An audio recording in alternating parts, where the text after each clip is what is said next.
Asap besar kebakaran hutan dan lahan di Kalimantan Barat telah menyeberang ke Sarawak, Malaysia.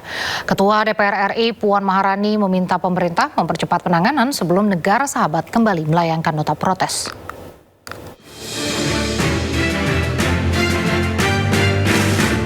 Asap tebal dari ratusan titik api di Kalimantan Barat dan Kalimantan Tengah menyebabkan kualitas udara semakin buruk. Terlebih saat ini asap sudah mulai menyeberang ke Sarawak, Malaysia. Indeks kualitas udara di beberapa wilayah Sarawak mencatat tingkat tidak sehat hingga sangat tidak sehat.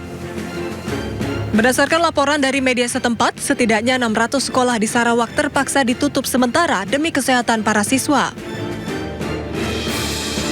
Ketua DPR RI Puan Maharani menyebut negara tetangga beberapa kali pernah mengirim nota protes akibat karhutla. Ia pun meminta pemerintah untuk segera menangani karhutla sebelum negara sahabat kembali melayangkan keberatannya. Pemerintah Indonesia melalui instansi terkait mengerahkan belasan ribu personel gabungan serta menambah armada udara untuk operasi pemadaman darat dan waterbombing. Sementara itu, pemerintah Indonesia dan Malaysia siap meningkatkan kerjasama lintas batas dan mendalami penyebab karhutla serta memproses hukum pihak yang terbukti melakukan pelanggaran pembakaran lahan. Tim Liputan iNews melaporkan. Kebakaran hutan dan lahan yang melanda Kalimantan semakin meluas dan mengganas. Tiupan angin membuat api merambat, mendekati pemukiman warga hingga menghambat jalur Trans Kalimantan.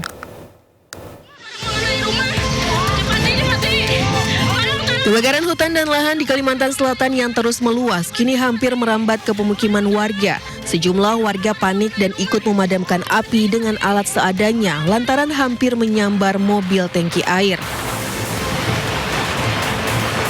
Di Liang Anggang, Banjarbaru, Kalimantan Selatan, kobaran api hampir menyentuh pemukiman warga.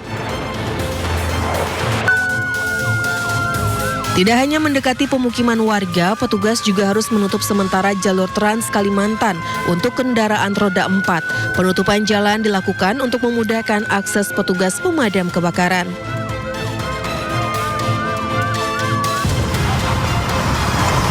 Akibatnya sejumlah kendaraan tertahan hingga proses pemadaman selesai. Ada yang memilih menunggu, ada pula kendaraan yang memilih untuk putar balik.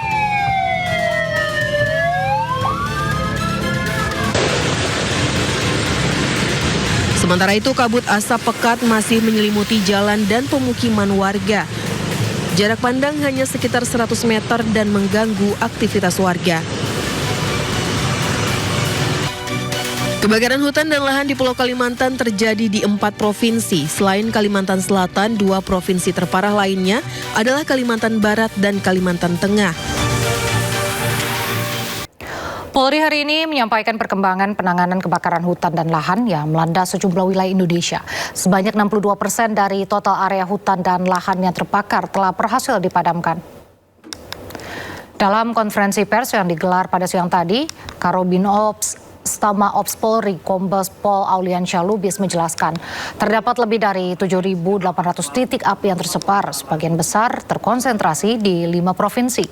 Dari karhutla yang melanda lebih dari 64.000 hektar lahan, tim gabungan Polri, TNI, BPBD dan masyarakat setempat berhasil memadamkan api di 39.000 hektar lahan. Polri juga menyatakan telah memperkuat langkah mitigasi sejak tahap prabencana. Dan hingga kini lebih dari 48.000 personil dikerahkan untuk menangani karhutla.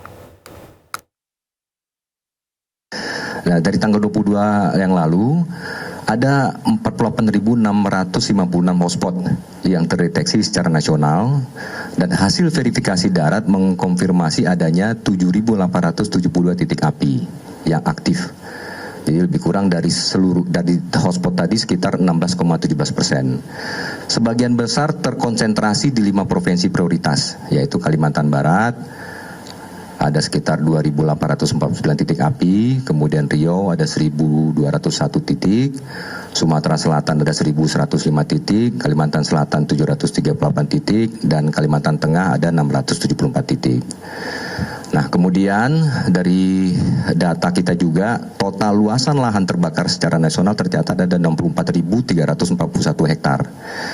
Jadi berkat kerja keras dari tim gabungan Polri, TNI, BPBD, Manggala Agni, dan masyarakat di lapangan sebesar 39.959 hektar atau 62% dari total area terbakar telah berhasil dipadamkan dan dikendali.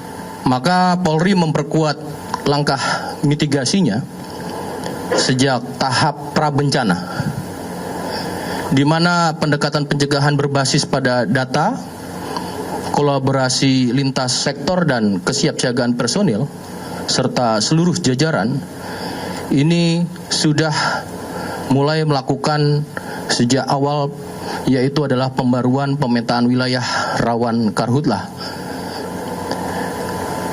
dan kemudian memverifikasi hotspot di lapangan dan memperkuat early warning system serta mengoptimalkan patroli terpadu bersama TNI, Manggala Agni, pemerintah daerah, dan khususnya lagi yang kita minta adalah Kalimantan darurat kebakaran hutan dan lahan.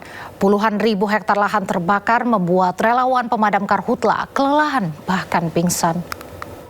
Masya Allah apinya. Kita tepuk api. Kabur.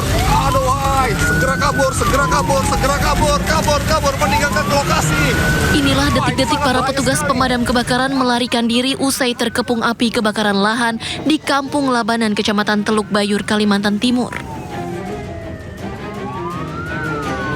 Kencangnya hembusan angin membuat api cepat menyebar hingga mengelilingi keberadaan petugas yang tengah memadamkan api.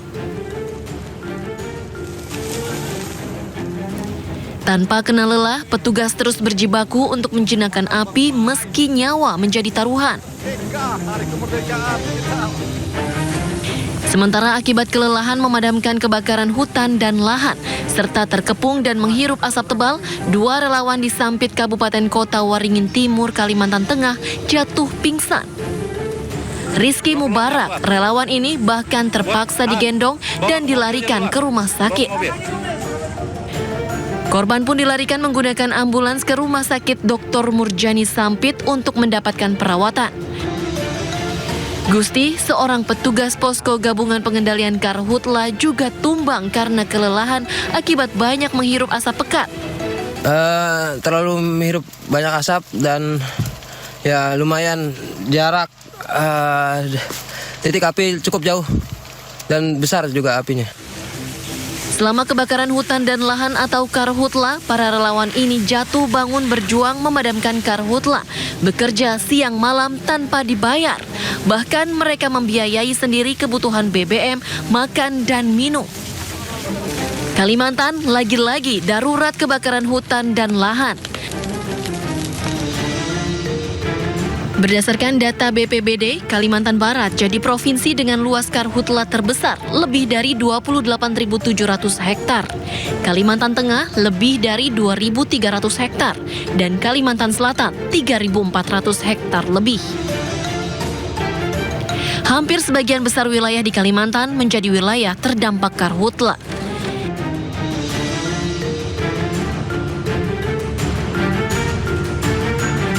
Dengan masing-masing provinsi memiliki sedikitnya 3 wilayah paling terdampak. Kebakaran hutan dan lahan di Kalimantan mulai berdampak pada kehidupan warga. Terlebih, kabut asap pekat menyulitkan aktivitas warga dan membuat indeks kualitas udara memburuk. Diketahui indeks kualitas udara di Kota Palangkaraya mencapai 487, masuk kategori berbahaya dan berdampak pada jarak pandang. Dari Kalimantan Tengah dan Kalimantan Timur, Tim Liputan iNews melaporkan. Sementara itu, pemirsa, terkait penegakan hukum, Bareskrim Polri telah menetapkan 72 tersangka pembakar hutan dan lahan di berbagai wilayah di Indonesia. Direktur Tindak Pidana Tertentu atau Dirtipiter Bareskrim Polri, Brigjen Muhammad Irhamni menjelaskan, penetapan 72 tersangka berasal dari 89 laporan yang ditangani 9 jajaran Polda. Polri akan terus menindak tegas para pelaku pembakaran lahan demi menjaga kelestarian lingkungan dan keselamatan masyarakat dari ancaman bencana kabut asap. Ke-9 Polda ini telah melaksanakan kegiatan proses penyelidikan dan penyidikan dengan jumlah tersangka kurang lebih yang sudah ditetapkan adalah 72 orang tersangka perorangan, yang mana proses penyelidikan dan penyidikan tersebut adalah melakukan penyelidikan dan penyidikan di titik-titik api yang terjadi di lapangan. Setelah tadi ada hotspot, kemudian dicek, ternyata benar ada kebakaran, dan kebakaran itu patut diduga adanya kesengajaan pembakaran oleh pihak-pihak ataupun orang-orang yang ada di lokasi TKP tersebut. Sesuai hasil pemeriksaan tersangka dan para saksi, memang kebanyakan mereka sengaja membuka lahan, kemudian melakukan pembakaran. Ini kan musim kemarau akibat El Nino yang sangat panjang dan sebagainya. Dia untuk mempermudah untuk pembukaan lahan tersebut biasanya sudah ditebang mereka mulai dari Riau, Jambi, Kalbar, Kalsel, Kalteng. Itu sudah 3 bulan atau 4 bulan lalu.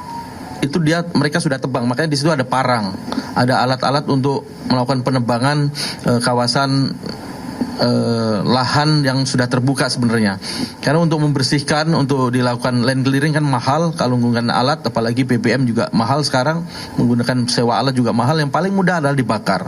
Selain itu, pasca pembakaran itu tanahnya menjadi lebih subur, karena hasil pembakaran abu dan sebagainya itu bisa menjadi pupuk.